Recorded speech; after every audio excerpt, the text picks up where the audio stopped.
আসসালামু আলাইকুম, সবাই কেমন আছেন? আমি অনেক ভালো আছি। আজকে আবারও আপনাদের মাঝে হাজির হলাম এই সুন্দর নকশি কাঁথা সেলাই করে দেখাবো। এখানে আমি 3 ইঞ্চি করে খোপগুলা কেটে নিয়েছি, মানে আগের থেকে আমি সেলাই করে নিয়েছি। আপনারা চাইলে 2 ইঞ্চি 2.5 ইঞ্চি করেও করতে পারেন, সেক্ষেত্রে আরও একটু বেশি সুন্দর লাগবে। যাই হোক, এখন আমি সেলাই করেছিলাম তার পাশ দিয়ে বাঁকা করে করে সেলাই করে নেব।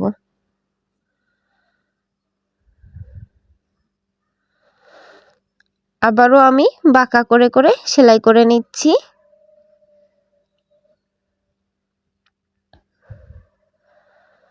অনেকটা ঢেউয়ের মতোই হবে। এখন আরও একটা বাঁকা করে করে সেলাই করে নিব।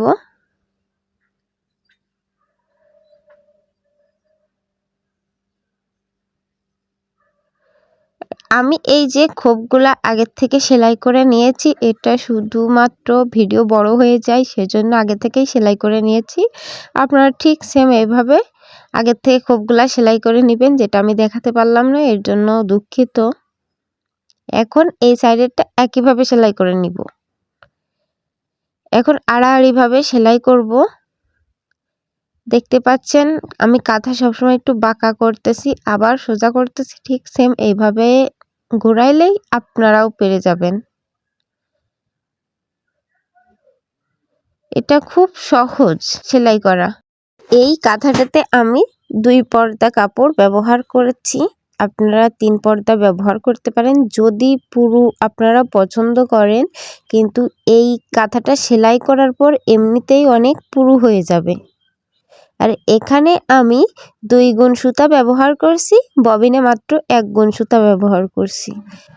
আপনারা চাইলে 3 গুণও ব্যবহার করতে পারেন, 4 গুণও ব্যবহার করতে পারেন, কিন্তু সুতা জড়িয়ে যাওয়ার পেঁচিয়ে যাওয়ার একটা সম্ভাবনা থাকে, ভয় থাকে এবং সময়টা বেশি লাগে। সেজন্য 2 গুণ সুতা দিয়েই আপনারা বেশি কাজ করার চেষ্টা করবেন। দেখবেন তাহলে সেলাইটাও সুন্দর লাগবে। এখন আমি অফ ক্যামেরায় বাকিটা করে নিব। এখন আমি প্রথম লাইনের পাপড়ি দেওয়াটা দেখতে পাচ্ছেন, পাপড়ি অথবা পাতা যাই বলেন, দেওয়া শুরু করছি। একটু বাঁকা করে নিয়ে আবারও বাঁকা করে নিব। এখানে ফিটটা ওঠা নামানো করা লাগবে, কারণ ফিট একবার সামনের দিকে একবার চেপে চেপে পেছনের দিকে না নিলে সেলাইটা ভালো হবে না। এর জন্য দেখতেই পাচ্ছেন আমি যখন সামনের দিকে মানে সেলাইটা আসতেছে তখন ফিটটা ছেড়ে দিচ্ছি, আর যখন উল্টা সাইডে নিয়ে যাচ্ছি মানে উপরের দিকে তখন আবার ফিটটা আমি উঠাচ্ছি। ঠিক এইভাবে ফিট ওঠানামা করে খুব সুন্দরভাবে এই সেলাইটা কমপ্লিট করব।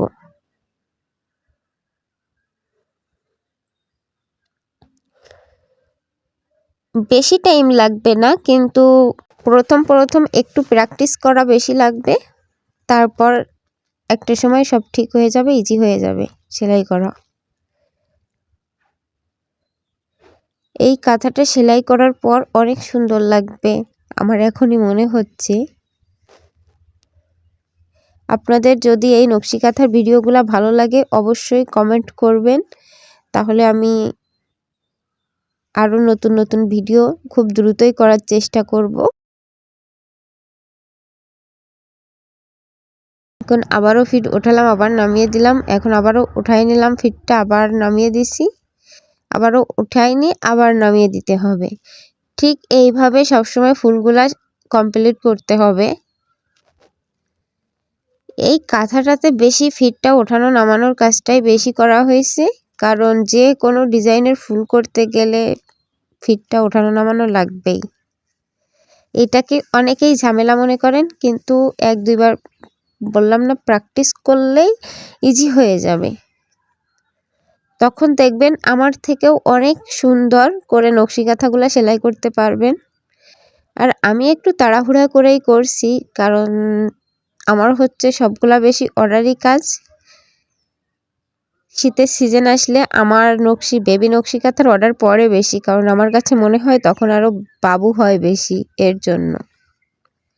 আর আপনারা আবার এই কাঁথাটা বালিশের কভারের উপরেও দিতে পারেন।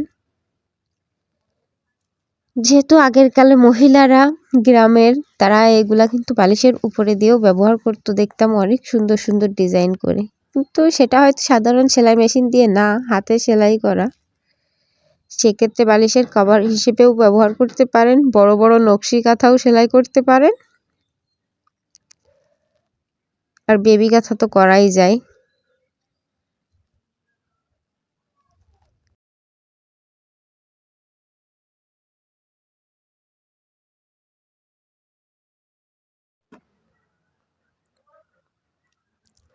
দেখতেই পাচ্ছেন আপনারা, প্রায় আমার 3 লাইনের মতো করা শেষ। এখন আমি অফ ক্যামেরায় বাকি খোপটা করে নিব। দেখতেই পাচ্ছেন লম্বালম্বি ভাবে আমার করা শেষ। এখন আমি আড়াআড়ি ভাবে আবারও পাতা দেওয়া শুরু করেছি।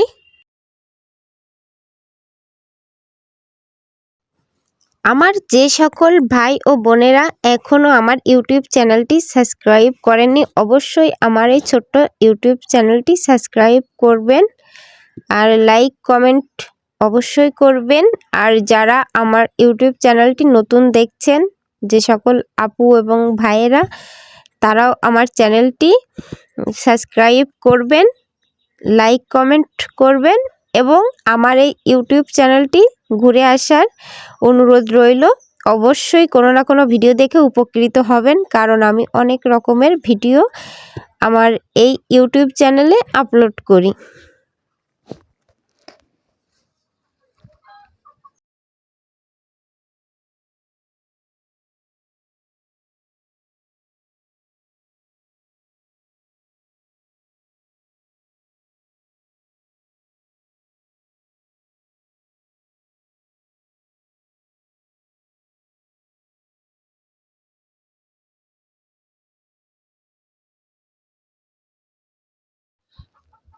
দেখতেই পাচ্ছেন প্রায় আমার কাঁথাটা অনেকখানি কমপ্লিট করা হয়ে গেছে।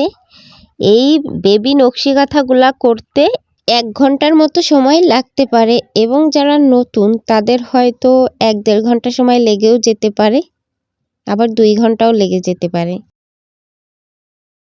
আপনারা এই বেবি নকশি কাঁথাগুলা একটু বারবার প্র্যাকটিস করবেন, তারপরে যাদের ইচ্ছা হয় এরকম বড় নকশি কাঁথা করতে, তারপরে তারা বড় নকশি কাঁথাগুলা সেলাই করতে পারেন। কিন্তু এর আগে আপনারা ছোট কাঁথা করে প্র্যাকটিস করে নেবেন, তা না হলে বড় কাঁথায় অনেক সমস্যা হয়। যেমন কি বলবো, অনেক বড় থাকে তো সেলাই করতে গেলে একটু বেশি সমস্যা হয়, অনেক লম্বা একটা সময় ধরে সেলাই করা লাগে।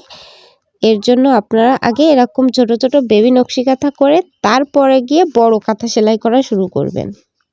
এই লাইনটা আমি শেষ করে আর সেলাই করব না, বাকিটা অফ ক্যামেরায় করব। নকশি কাঁথাটা দেখতে কেমন হয়েছে অবশ্যই আপনারা কমেন্ট করে জানাবেন। আর যদি কোনো আপু সেলাই করে থাকেন তাহলে এটাও আমাকে একটু কমেন্ট সেকশনে জানাবেন। সবাই ভালো থাকবেন, সুস্থ থাকবেন, দেখা হবে পরবর্তী কোনো ভিডিওতে। আল্লাহ হাফেজ।